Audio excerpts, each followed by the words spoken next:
has claimed that Iranian forces have dealt a significant blow to its adversaries in the ongoing war with Israel and the United States. In addition, Khamenei has emphasized that the recent attacks in Turkey and Oman were not carried out by Iran or its allied forces, but were the result of a deceptive action by Israel. Let's listen in to his statements.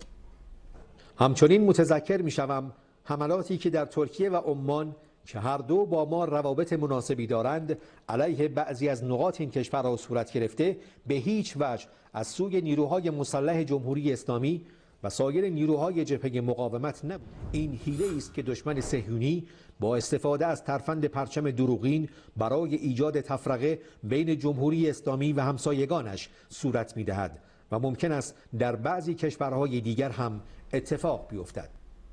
These remarks come after Iran counter-fired missiles at Israel, prompting Israeli strikes on targets in Tehran, which has been under continuous bombardment since the conflict began on February the 28th.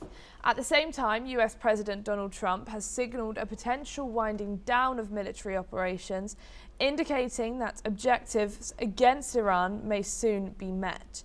Moreover, there are some US media reports that say thousands of Marines are being deployed to the Middle East, which suggests the possibility of a future ground operation in the region.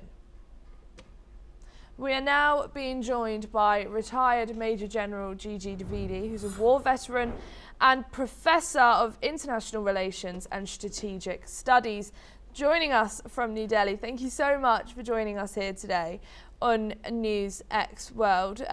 As we've just heard, Iran's Supreme Leader Khamenei has claimed Tehran has dealt its enemies a dizzying blow, yet heavy strikes continue. How much of rhetoric reflects real strategic gains versus domestic propaganda to bolster morale? Thank you, Ali, for having me on your show. Well, in the today's warfare, the psychological warfare, propaganda are very important elements.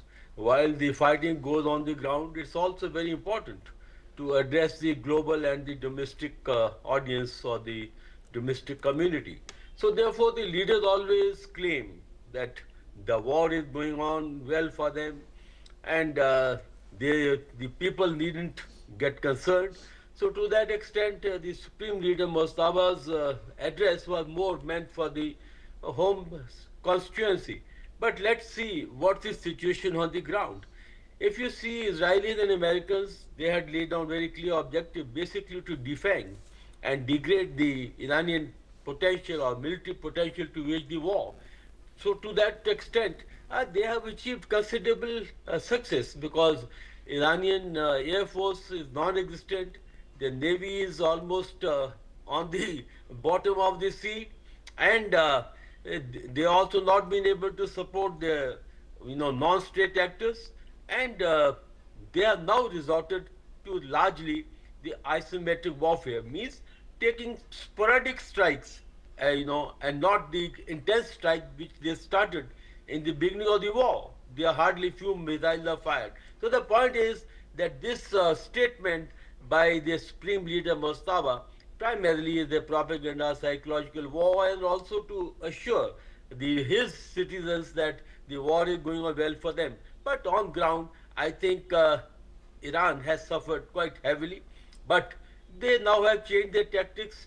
Asymmetric warfare means that you are now operating, in a very small manner through small teams, not giving bigger targets, and striking the sensitive targets on the other side. So all I can say is that Israel is fighting, but back to the wall. It's asymmetric warfare. On the other side, Americans and Israelis have achieved their aims to high degree, and they can claim, I think, partial success, but they'll have to go do a little more before they can bring the Iranians on the knees, or at least bring them to negotiation table on their terms, Ali. And the leader's defiant messaging comes amid reports of Iranian missile and drone attacks reaching Gulf states and strategic bases. Does Iran's framing of victory risk normalizing a protracted war with no clear end in sight? Yes, that's right. Because you see, when you see the two sides unevenly matched, so the weaker side always tries to fight, what you call it, either the low intensity war, or you can call it the asymmetric war.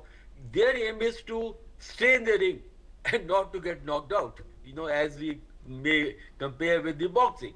So therefore, they are hitting back selectively, giving few punches, firing few missiles and drones to keep the war on, and also to convince the global polity that look, they are not down on the knees.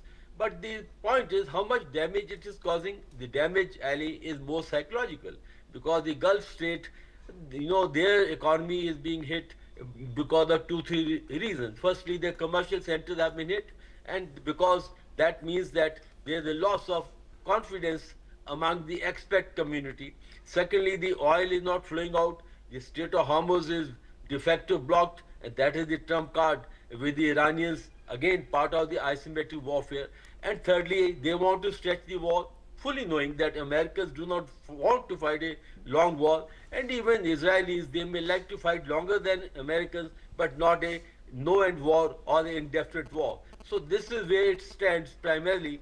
Iranians are in the ring, giving few punches, but the point is they are fighting a asymmetric war, which is only causing more of economic and psychological damage rather than the military damage to the Gulf states.